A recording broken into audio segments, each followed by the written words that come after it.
बहुत बहुत धन्यवाद। आज इस सम्राट अशोक क्लब का कार्यक्रम है और हम लोग सम्राट अशोक महान की 2326वां जन्म दिवस मना रहे हैं, जो ये पहला कार्यक्रम महुआडांड गांव में है। अब ये राष्ट्रीय स्तर पर कार्यक्रम हो रहा है पटना में, और इस कार्यक्रम में आए हुए हमारे उरुआ थाना प्रभारी महोदय तथा इस मंच पर उपस्थित प्रधान जयसिंह मौर्य ऊंचा गांव, माननीय शांति देवी जी जिगनी बुजुर्ग ग्राम प्रधान, माननीय डॉक्टर राम कंवल जी, आप लोग मंच पर उपस्थित हैं, और साथ ही साथ यहाँ के आयोजक सम्राट अशोक क्लब के अध्यक्ष माननीय सतीश चंद्र मौर्य जी, आपका इसमें विशेष योगदान रहा ऐसे टीम यहाँ की बनाने के लिए। और यहाँ की जो टीम नई टीम है, मैं सबको बधाई देता हूँ कि अब यहाँ से जो अशोक चक्र जब नाच रहा है ये अपने गत की ओर बढ़े, उसी प्रकार से यहाँ के लोग अपने आगे गत की ओर बढ़े, अशोक चक्र के चरण हमेशा चलते रहे, हमेशा चलते रहे।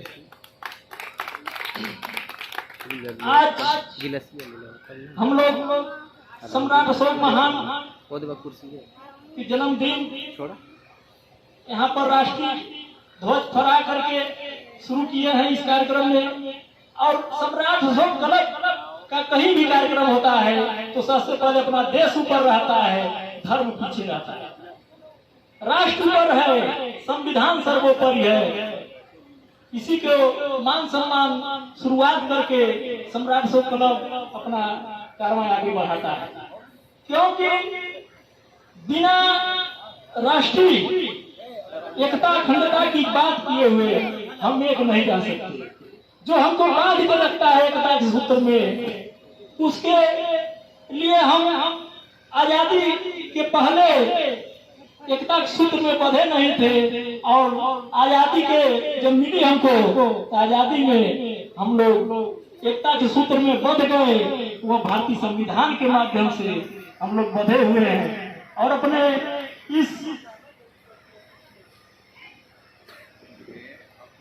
इस भारत के संविधान हम लोगों को, हम भारत के नागरिक को पूर्ण अधिकार है, पूर्ण स्वतंत्र है हम लोग कि मतलब प्राणी हिंसा न करें, पशु पंछियों को न मारे, पेड़ पौधों को न काटे। यह सम्राट अशोक के महान के शिलालेखों में लिखा हुआ है, ये कोई आज की नई बात नहीं है। ये भारतीय संविधान में लिखा गया कि उसी प्रकार से हमारे देश की शासन व्यवस्था संचालित हो। लोग घरों में एक दूसरे के ताला न, कौन सा काल था जब ताला नहीं लगते थे किसी के घर में? जिस राजा के महान शासन काल में किसी के घर में ताले नहीं लगते थे, अब सोच लीजिए कि उस समय भारत की व्यवस्था क्या रही होगी। आज एक पड़ोसी दूसरे पड़ोसी के घर से ताला अपने घरों में लगा रहा है कि कहीं वो न हमारे घर में घुस जाए। ये भारतीय संविधान को रहते हुए ताला लगाना पड़ रहा है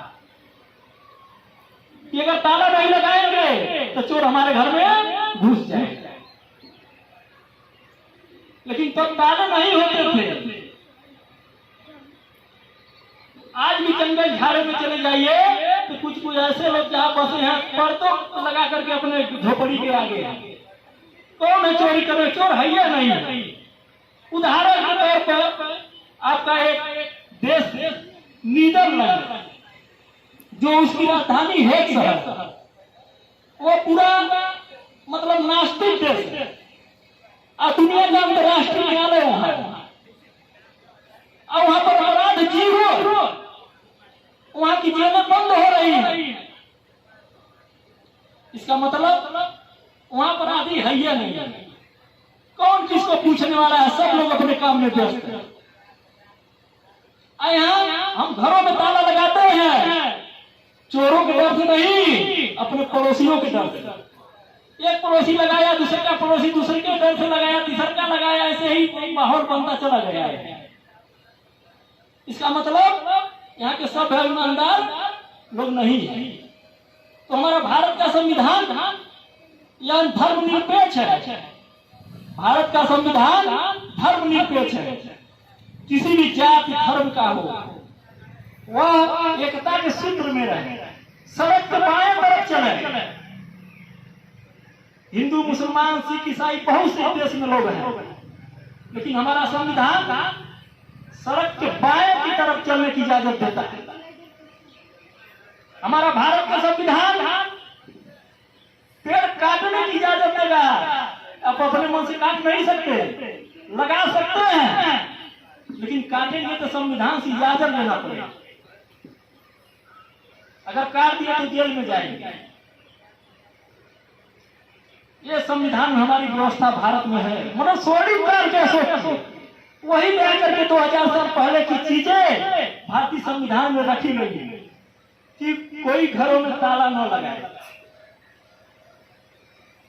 कोई घरों में ताला न लगाए। वही माहौल बनाने की परिकल्पना की गई है हमारे भारतीय संविधान में। लेकिन यहाँ के भारत का संविधान धर्मनिरपेक्ष है, लेकिन इसके संचालक धर्मनिरपेक्ष नहीं है।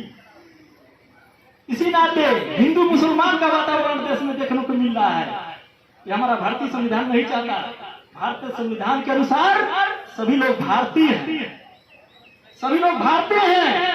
हिंदू हो चाहे मुसलमान हो, सभी लोग भारतीय हैं। गर्व से कहो कि हम, गर्व से कहो कि हम भारतीय हैं, यह इजाजत देता है। इसका मतलब जो काम हो रहा है हिंदू मुसलमान का, वो संविधान से हट करके हो रहा है।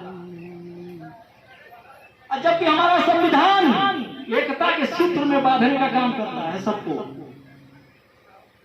तो इतना बड़ा ग्रंथ हमारे देश में है और उसी से हमारा देश संचालित हो रहा है, लेकिन फिर भी भटकाया जा रहा है समाज को।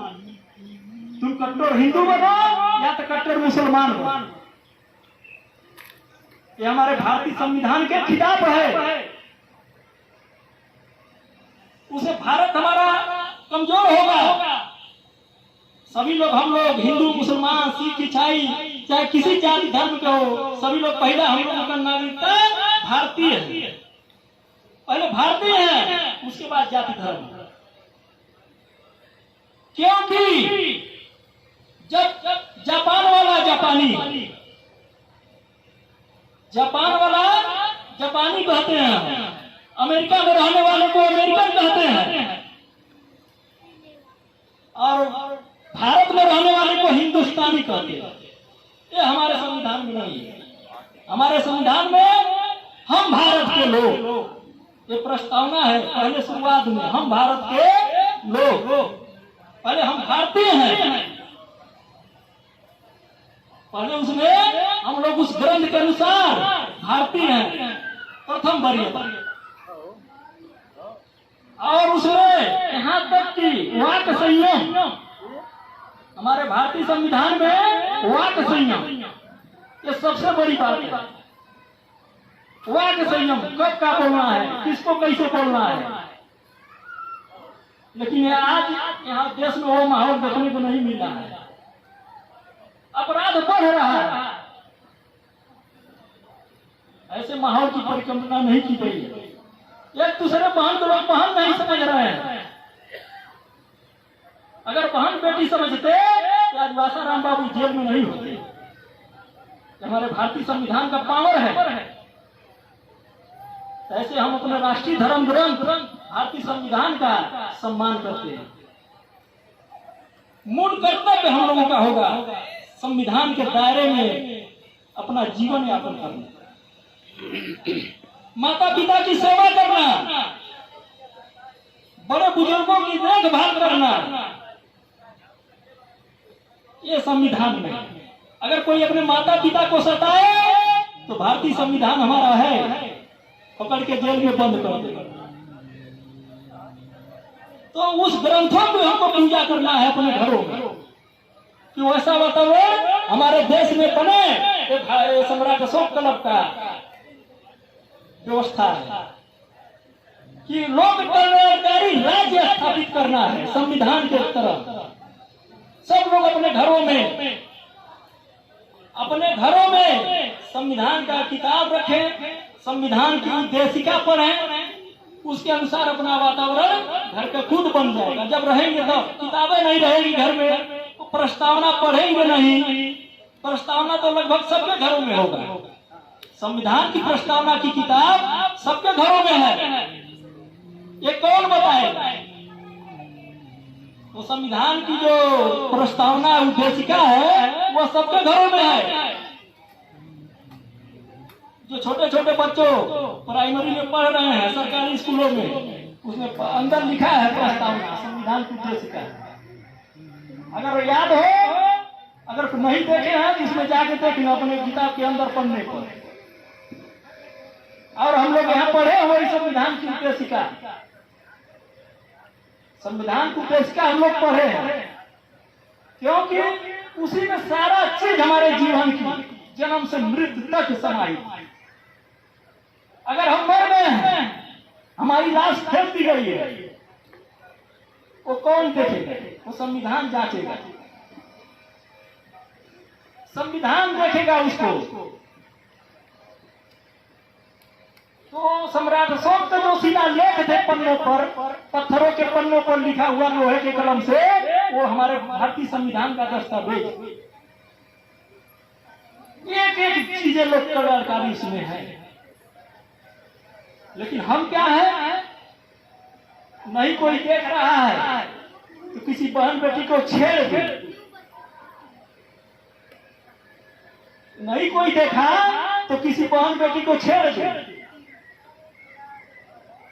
ईमानदार आदमी क्या करता है?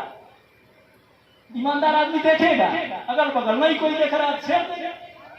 चोर उससे नहीं करते जो चोरी करता है, चोरी करते पकड़ा जाता है तब चोर कहलाता है। अगर कोई चोरी करते समय देखा नहीं तो लोग समाज को कहेंगे बढ़िया आदमी। जब पकड़ा जाता है तब लोग कहते हैं तो फलाने चोर रहा। ऐसे ही संत गिरफ्तार हुए, ऐसे ही संत गिरफ्तार हुए। मनो जो भगवान बुद्ध का पंचशील है, जो सम्राट अशोक अपने शिलालेखों पर लिखवाए थे कि चोरी नहीं करना, झूठ नहीं बोलना, प्राणी हिंसा नहीं करना, व्यभिचार नहीं करना, मादक पदार्थों का सेवन नहीं करना, यही हमारे भारतीय संविधान के कानून बना है। इसी पर अगर आप भगवान बुद्ध के शीलों को नहीं मानते हैं, मतलब चोरी कर दिए, भगवान बुद्ध ने कहा चोरी न करो, तो वही सम्राट अशोक ने अपने शिलालेखों में लिखवा दिया कि हमारे हिसाब से यहाँ प्रजा पढ़ेगी कि चोरी नहीं करेंगे, और चोरी कर लिए तो आपको जेल तो जाना ही है। किसी का मर्डर कर दिए तो जेल तो जाना ही है, व्यभिचार कर दिए तो जेल जाना ही है। अगर अपराधी उस समय अपराध करके जेल भी जाते थे तो जेल में लिखा होता है, जेल के बाहर यहाँ सजा काटना नहीं, सुधरने आए।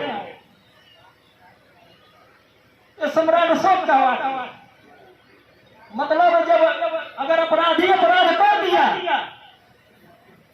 तो जेल में, उसमें भी जेल की व्यवस्था होती थी अशोक के समय। और जब अपराधी अपराध करके जेल के अंदर जाता था तो उसको साधना विपासना करवाई जाती थी। कब तक? जब तक वो आदमी सुधर न जाए जेल के अंदर, साधना विपासना करवा करके। और वही जब आदमी परिपक्व हो जाता था, सुधर जाता था, जब राजा के पास वहां संदेश जाता था कि ये कैदी सुधर गया है, अब समाज में यहाँ जेल में से निकलेगा तो अच्छा अच्छा लोगों को बात बताएगा, प्राणी हिंसा न रोकेगा, तो सम्राट अशोक अपने जन्मदिन पर हर कैदियों को छोड़ देते थे। ये थी व्यवस्था।